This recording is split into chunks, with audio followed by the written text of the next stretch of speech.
dia.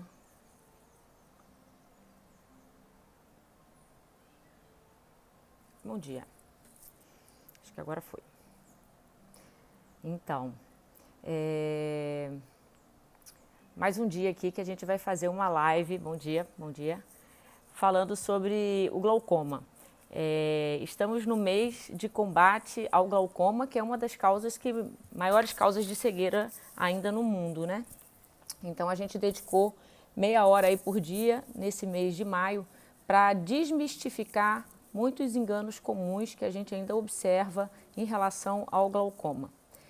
Para quem não assistiu às lives anteriores, né? Eu sou Cristiane, me formei em 1997, sou oftalmologista aí há pelo menos 20 anos, estou aqui no sul da Bahia e a minha formação foi na Santa Casa de Misericórdia, no Rio de Janeiro. Passei também pós-graduação na Fiocruz, no Hospital da Gamboa, no Rio, enfim.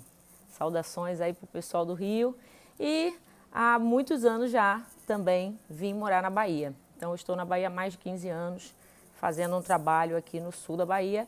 E aproveitando a flexibilização da telemedicina, a gente aproveitou a oportunidade também de ter mais tempo livre, né, de estar mais em casa. E achei que poderia ser um momento de passar informações através de um canal aberto a dúvidas, aberto a esclarecimentos. Nesse mês de maio, que é justamente o mês de combate ao glaucoma, e um mês onde a medicina foi flexibilizada um pouco para se falar nas redes sociais sobre assuntos assim tão sérios, com o objetivo de tirar dúvidas de pacientes que estão impossibilitados de ir ao consultório, e dúvidas às vezes muito simples, né? Eu me coloco aí aberta a esclarecimentos em mensagens inbox ou até por aqui mesmo, se alguém quiser participar com alguma dúvida que pode ser interessante para todos. Alguma dúvida sobre tratamentos específicos, a gente pode também conversar em inbox, que aí entra na questão da privacidade, né? Do sigilo do ato médico, né? Então, tratamentos em especial, conversamos em box. Dúvidas que podem ser dúvidas de muitas pessoas. Escreve aí que uma dúvida de um pode ser a dúvida de vários. Então, o objetivo do canal é falar de prevenção de cegueira e o glaucoma é a causa mais frequente de cegueira no mundo. Então, resumindo um pouco as últimas lives, né, a gente tem hoje 80 milhões de pessoas doentes por glaucoma, cegas não, mas doentes, passíveis de cegar. E em 20 anos a gente vai ter 115 milhões de pessoas que vão poder correr o risco de estarem cegas. E a cegueira do glaucoma, como a gente sempre fala, é uma cegueira sem cura, como a maioria das cegueiras verdadeiras. O que é cegueira? Cegueira é quando a gente não percebe mais a luz. Então, quando eu cego verdadeiramente, quando eu perco a percepção da luz, eu estou cego verdadeiramente. Existe a cegueira legal, que aí é uma cegueira legalmente aceita, que é uma visão muito, muito baixa, em que o paciente é incapaz de trabalhar, incapaz de executar a maior parte das atividades, né, profissionais, e aí ele é aposentado e isso é considerado uma cegueira legal. Mas a cegueira real, verdadeira, é quando a gente não percebe mais a luz. E o glaucoma é a causa mais frequente de cegueira no mundo. Em média, a gente tem 3,5% da população branca com glaucoma e 7% da população negra com glaucoma entre os 40 anos. E aos 70 anos, essas estatísticas aumentam muito. Então, como a população está ficando cada vez mais idosa, cada vez mais teremos glaucoma em maior número no mundo. As perguntas que estão sendo feitas, daqui a pouquinho então eu respondo todas, tá? Eu vou só dar a mensagem de hoje, que eu acho que é um resumo de quem não assistiu às últimas 5 lives da semana passada.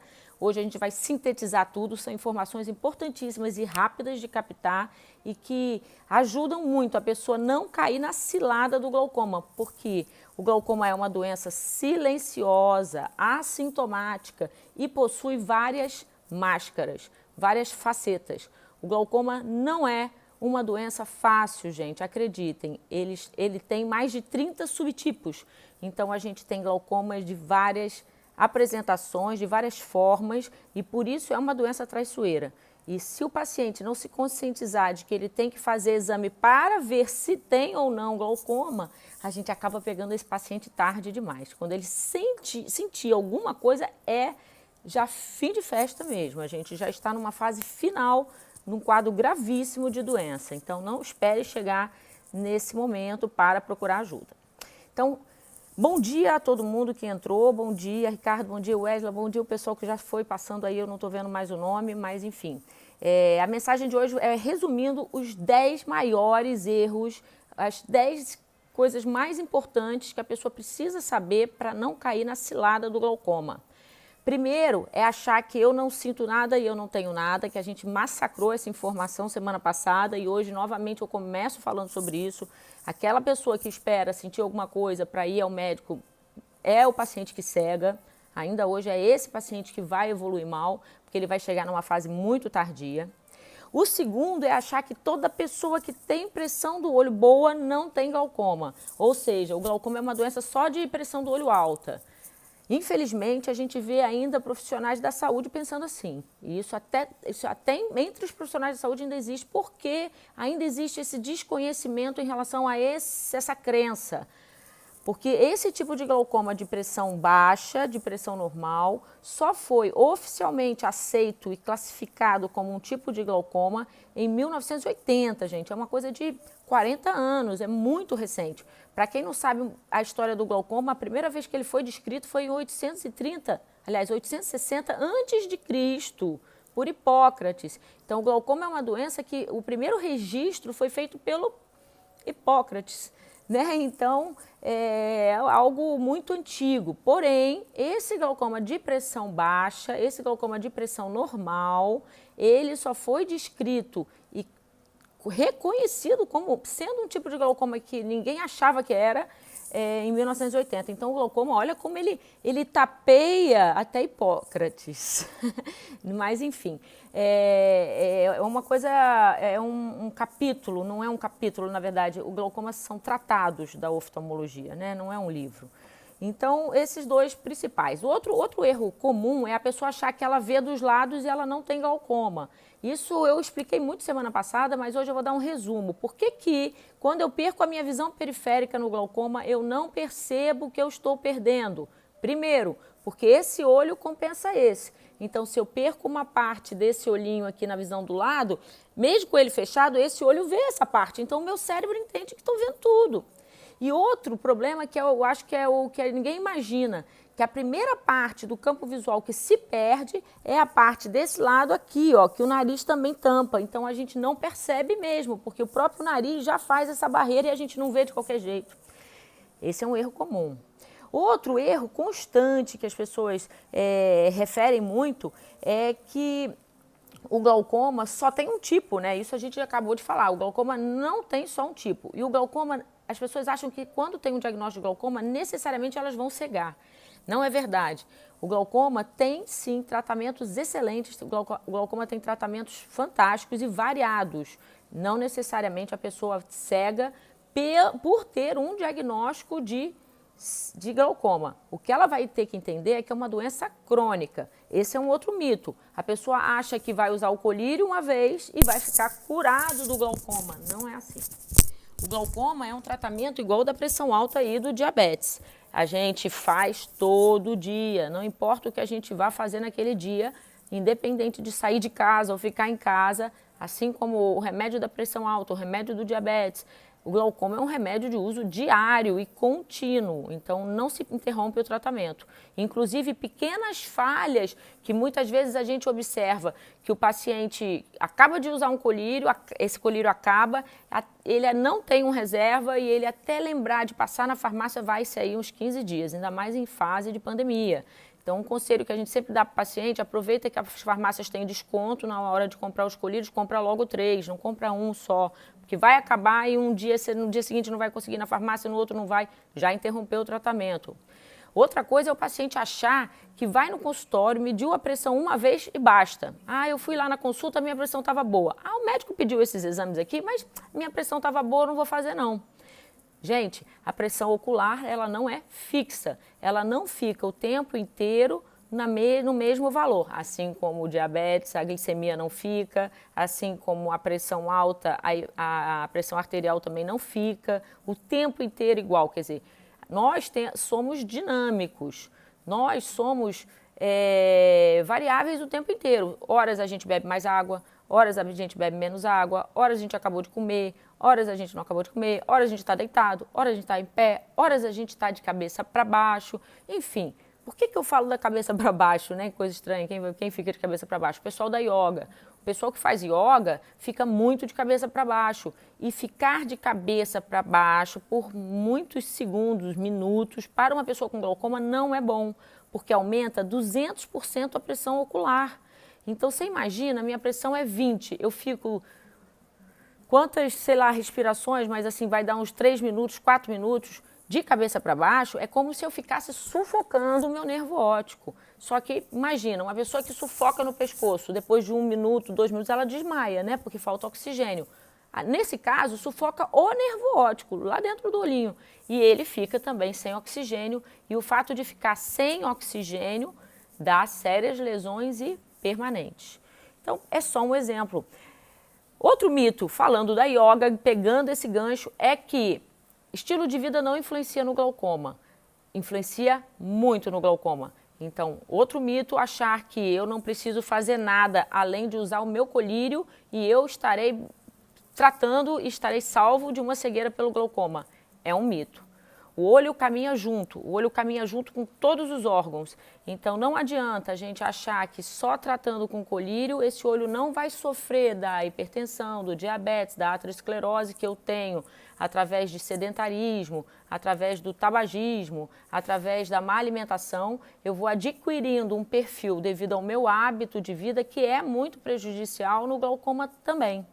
Até porque doenças como hipertensão arterial sistêmica e diabetes estarão juntamente menos controladas em pessoas com estilo de vida maléfico.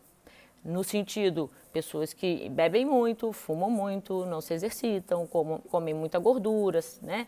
Então é um misto. E o olho não está livre disso, porque todas as doenças sistêmicas cardiovasculares, elas vão influenciar o olho, de uma forma geral, com as suas doenças específicas, retinopatia diabética no diabético, retinopatia hipertensiva no hipertenso, porém, tendo essas doenças, o glaucoma também vai sofrer uma consequência ruim e vai ter uma evolução muito mais rápida.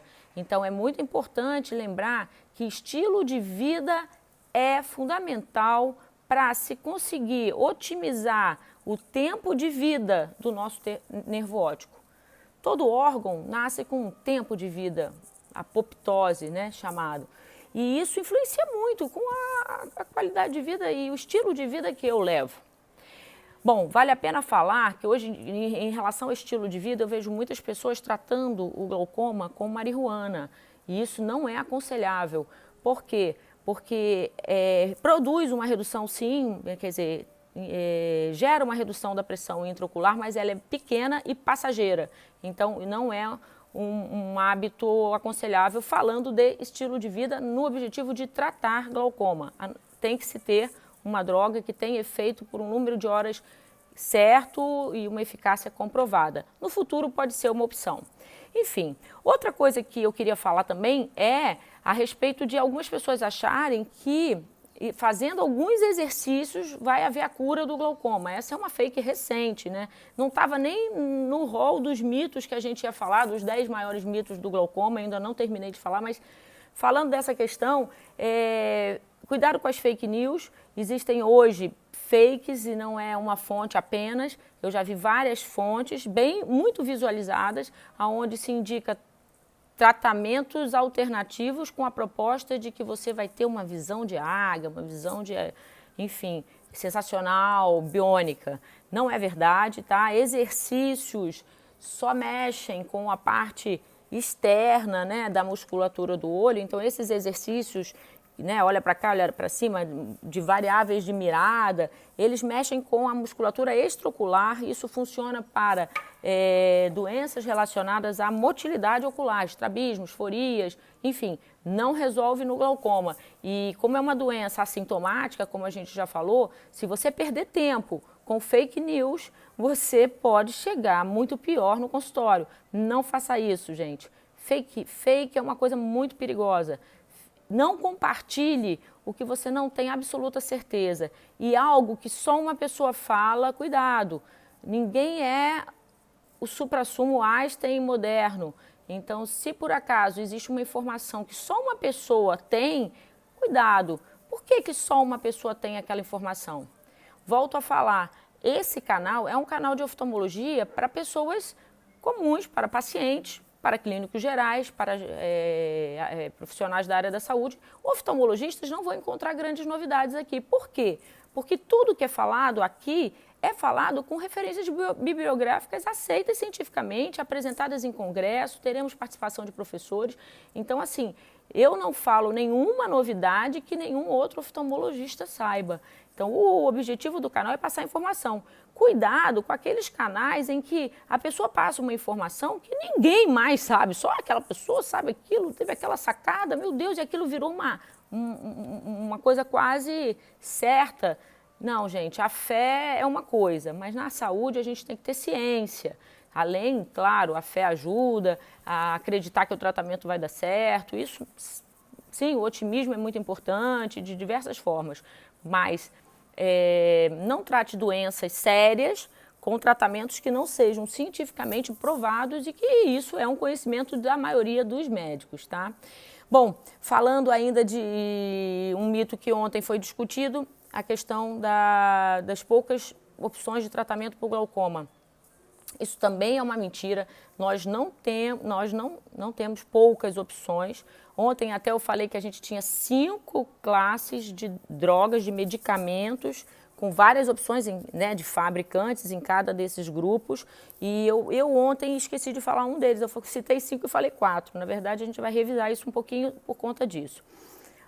De colírios, tratamentos tópicos, não estou falando de nenhum remédio oral que se use para a hipertensão ocular no momento de um glaucoma agudo, mas de colírios a gente tem várias categorias que cada categoria se aplica melhor a uma pessoa.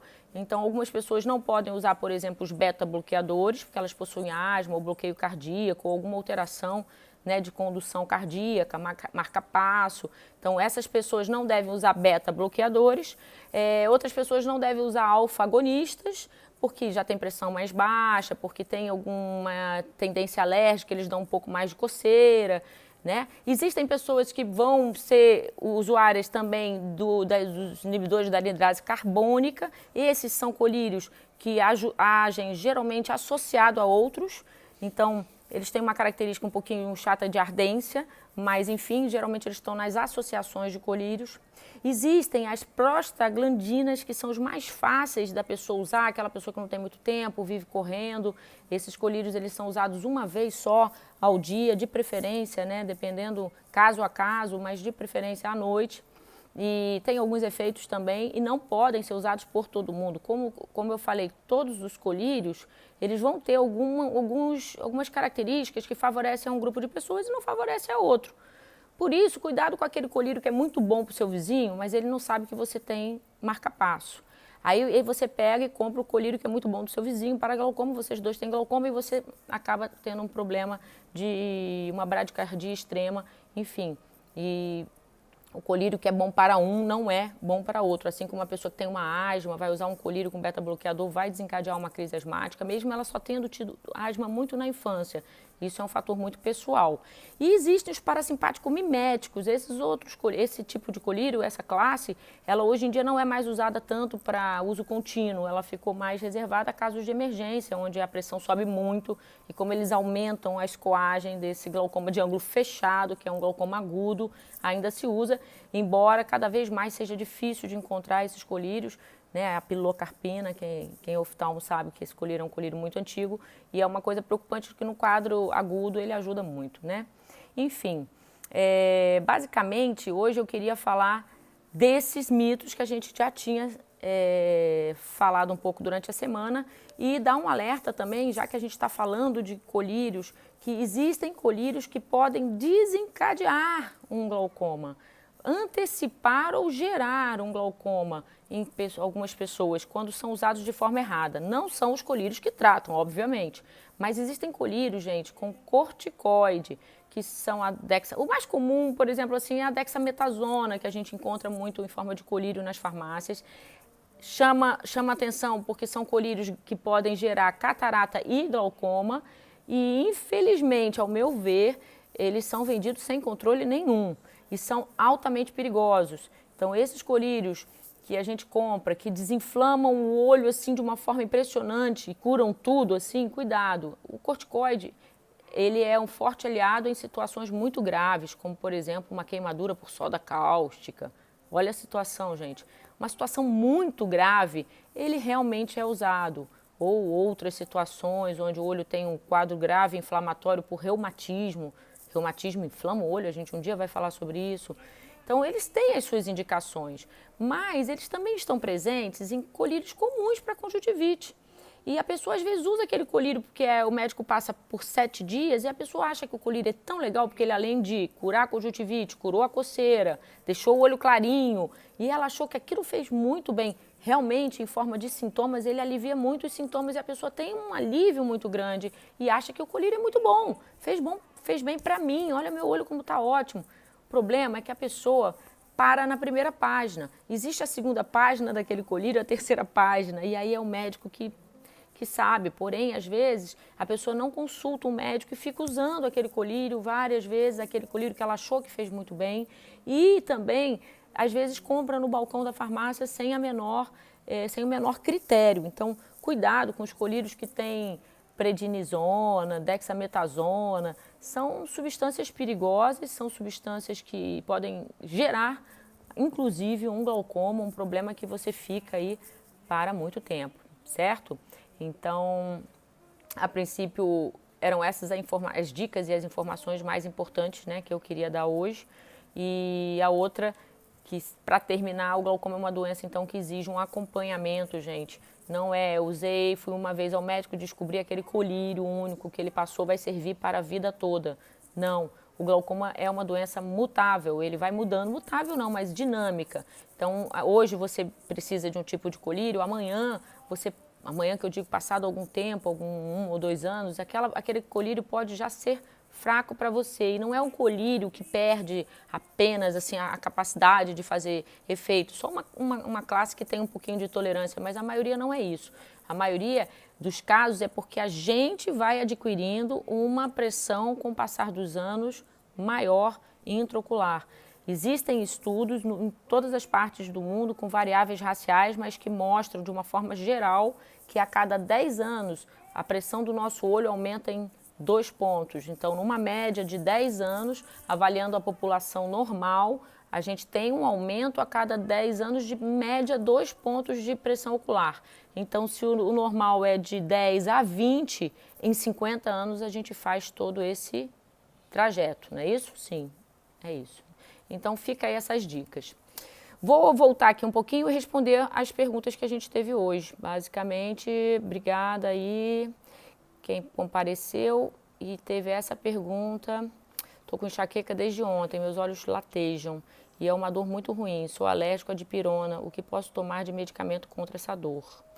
Então, Ezequiel, a enxaqueca é muito ruim. Eu não sei se você ainda está aí, mas enfim, se não tiver, eu te dou um alô lá no privado, mas a enxaqueca é algo muito ruim, a enxaqueca, eu sofro de enxaqueca também, a enxaqueca é uma dor muito forte, realmente deixa a gente impraticável, né? Querendo ficar no quarto escuro, sem barulho, sem luz. A primeira dica é fazer uma compressa com gelo no local da dor, isso vai diminuir o enjoo, a náusea.